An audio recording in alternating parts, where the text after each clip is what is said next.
Bon dia, classe de segon. Avui farem un repàs de la història dels visigots. Els visigots són el poble que es va establir a Hispània, a la península Ibèrica, entre els segles V i VIII. Als segles IV i V després de Crist, l'imperi romà està en decadència, va a pitjor en tots els aspectes possibles. Quines són les causes d'aquesta decadència? Bé, n'hi ha dos grups de causes. Per una banda estan les causes internes. Podem citar, per exemple, el col·lapsament o les contradiccions del sistema esclavista, l'esclavisme, la corrupció en els àmbits de la política, de l'exèrcit, però sobretot n'hi ha causes externes. I dins de les causes externes tenim la pressió dels pobles bàrbars que estan fora dels limes de les fronteres de l'imperi romà, és a dir, o a l'est del riu Rin o al nord del riu Danubi. Concretament, els visigots, encara que procedissin de les terres que rodegen el mar Bàltic, al nord d'Europa, es van establir al nord del riu Danubi, el que avui dia és Romania, Moldàvia, Ucraïna, etc.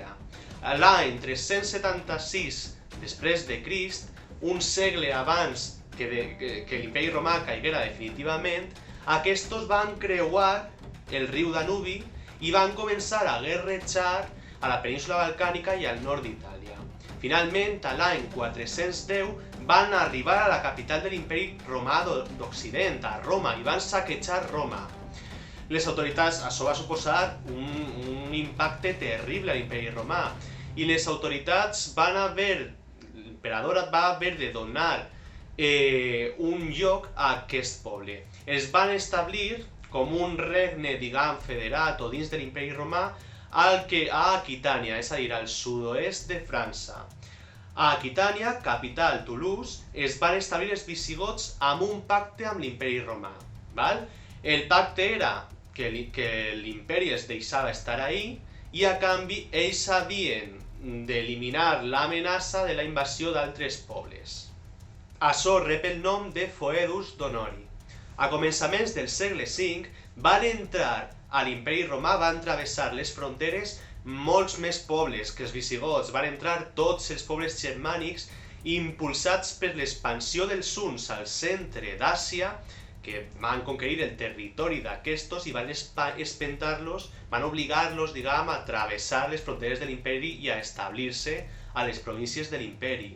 A Hispània van arribar els sueus, que es van establir al que avui dia és Galícia, el nord de Portugal, l'oest d'Astúries.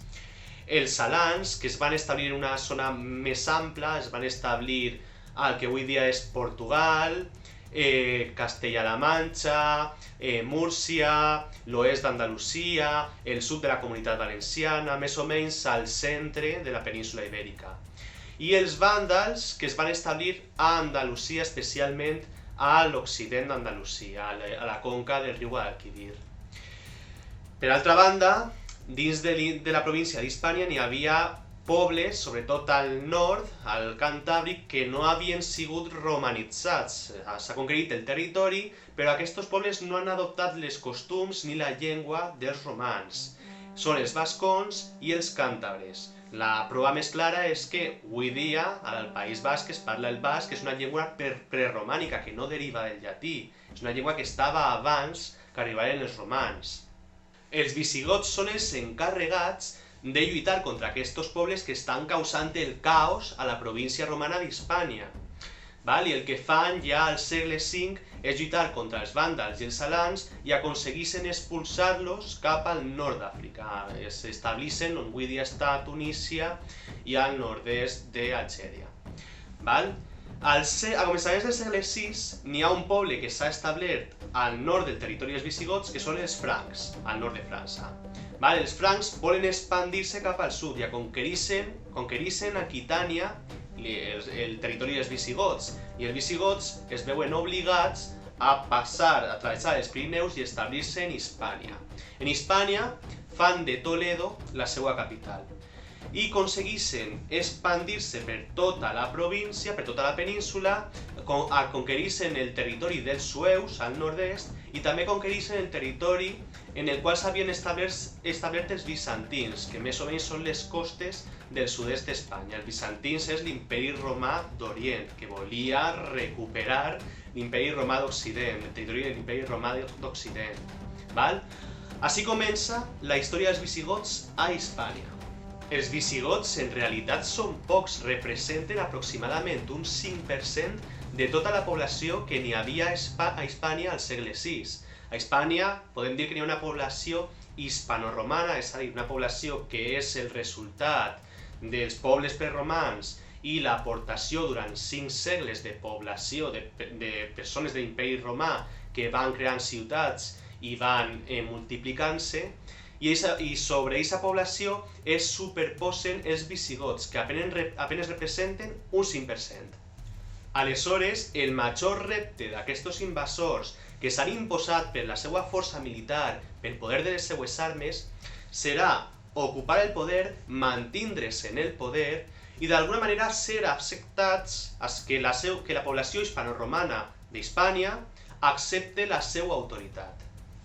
N'hi ha pobles bàrbars que es van establir al territori i van tindre una història molt llarga i van gaudir de molta estabilitat, com el cas més evident és el dels francs, que van donar lloc a l'imperi carolingi. Però n'hi ha altres pobles bàrbars que van tindre una història molt curta i que definitivament no es van establir als territoris. El cas més evident és el dels vàndals, per exemple, no? Què va ser els visigots? Què van fer ells? Bé, la clau està en la superació de 4 barreres. La primera barrera és la barrera lingüística i cultural. Després tindrem la barrera jurídica, és a dir, les lleis. Després la barrera religiosa, ja veurem com es materialitza. I després tenim la de l'estabilitat al poder, o el que és el mateix, la regulació del mecanisme de successió d'un rei a altre rei. Ara veurem en quina mesura els visigots van complir o van sortejar aquestes barreres. Pel que fa a la barrera lingüística i cultural, aquesta amb el pas del temps va anar diluint-se. Aquests parlaven una llengua que no tenia res a veure amb el llatí i venien d'Aquitània, no? Però a poc van anar establint aliances matrimonials amb l'aristocràcia, les persones de classe més alta hispanoromana, que estava establida a la península ibèrica. És a dir, les persones que tenien terres, que tenien propietats, que tenien riqueses importants, van anar casant-se amb els visigots. I es va crear una nova classe social, una nova aristocràcia, que era una mescla de les dues.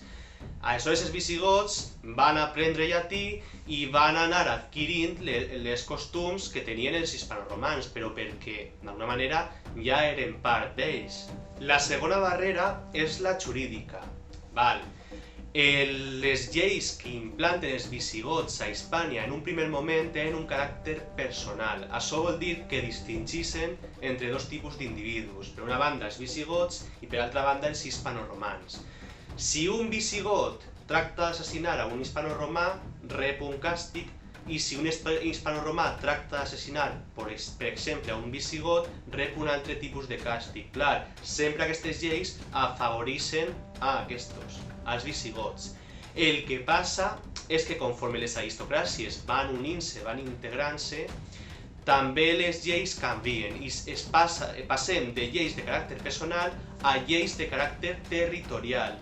És a dir, que les mateixes lleis en tot el territori, lleis que no distingeixen entre els individus pel seu origen. El codi més important és el Liber Iudicionum, que es va elaborar recents 20 amb mitjans del segle VII. La tercera barrera és la religiosa. Des de l'Edicte de Tessalònica recordeu que tot l'imperi romà és cristià i està a l'autoritat de l'Església Catòlica. De fet, s'ha enforçat l'imperi i l'autoritat de l'emperador ha desaparegut, però no ha desaparegut l'autoritat de l'Església, que concentra gran part de riqueses i propietats i que té molta influència sobre les persones, no? Els bisbes, els arquebisbes, els sacerdots, etc. Els invasors, els visigots, també són cristians pel contacte amb l'imperi romà, però són arrians, el que els catòlics consideren una heretgia del cristianisme, una cosa que no és correcta, no? Una heretgia és una desviació. Les diferències en realitat no són tan importants, tenen que veure amb la consideració de la naturalesa divina de Crist. No anem a entrar ara en això. El que passa és que és una diferència que està ahí entre els dos tipus de persones i que impedeix als visigots integrar-se correctament amb els hispanoromans. Qui dona el pas definitiu? O dona el rei Recared, que decidís convertir-se al catolicisme, és a dir, deixar de ser arrià i passar a ser catòlic. Després que ho faci el rei, ho farà la gran majoria de l'aristocràcia visigoda i l'arrianisme desapareixerà a Hispània. I d'aquesta manera encara s'integrarà més amb els hispanoromans. La quarta barrera és la de l'estabilitat del poder del rei, i és aquesta barrera la que no aconsegueixen superar els visigots. Avui dia tenim la idea que el rei, quan mor, qui succeeix en el càrrec, en el tron, és el seu fill primogènit, no? El que passa és que a l'època dels visigots aquests tenien una monarquia electiva. Electiva que vol dir que quan moria un rei, els nobles havien de triar un altre rei, que no necessàriament havia de ser el fill d'aquest rei, del rei que havia mort. Això que pareix més democràtic, en realitat és un gran problema, perquè n'hi ha una part de la noblesa que vol accedir al poder i que no pot, no és elegida, i aleshores el que es fan guerres civils. N'hi ha períodes importants d'inestabilitat, de guerres, de conflictes, a l'època dels visigots. Encara que els visigots tenen una capital, tenen Toledo, tenen un poder més o menys estable i centralitzat, es regulen a través de concilis que barregen assumptes polítics amb assumptes religiosos, però no aconsegueixen aquesta estabilitat, i sí que n'hi ha períodes en els quals n'hi ha un poc més d'estabilitat, però són pocs. En el moment en què els musulmans entren a la península, n'hi ha un període d'inestabilitat que està provocat perquè Roderic accedeix al tron i els partidaris de Witiza fan una guerra civil contra els partidaris de Roderic. Són aquests, els partidaris de Witiza, els que criden als musulmans per a que vagin a ajudar-los. Clar, el que passa és que els musulmans arriben a la península ibèrica i, aprofitant-se d'aquesta situació, decideixen conquerir-la sencera. Aleshores, podem dir que el regne dels visigots sí que, en certs sentits, va aconseguir estabilitat i va aconseguir integrar-se amb la població hispano-romana, sí que ho va fer, però en altre sentit no va aconseguir aquesta estabilitat política necessària per a protegir-se de les invasions externes, una de les causes per les quals va enfonsar-se.